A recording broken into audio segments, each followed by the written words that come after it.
আমি একদিন তাকে জিজ্ঞাসা করেছিলাম, আমার পরিবারের সাথে তুমি কেমন ব্যবহার করবে? উত্তরে সে বলল, আমি যখন আপনার স্ত্রী হয়ে আপনার বাসায় যাব, তখন আপনার পরিবার মানেই আমার পরিবার। সুতরাং আমার পরিবার নিয়ে আপনাকে ভাবতে হবে না। এই উত্তরে রীতিমতো আমি অবাক। এত সুন্দর উত্তর আমার মনে হয় আর কখনো কোনো মেয়ে দিতে পারবে না। যেদিন এই উত্তর শুনে আমার মনে হয়েছিল আমি অমূল্য রতন পেয়ে গেছি। একদিন সে আমাকে কপি করতে থাকে।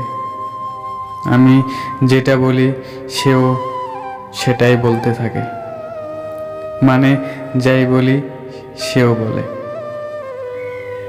তারপর আমি তাকে বললাম, এই তোকে একটা থাপ্পড় দিব। সেও কিন্তু আমাকে এটাই বলল।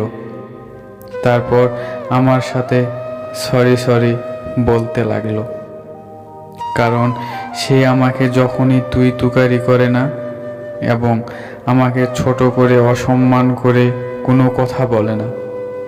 ওই দিন আমি ভেবে নিয়েছিলাম আমি আমার মনের মতো একটা মেয়ে পেয়ে গেছি।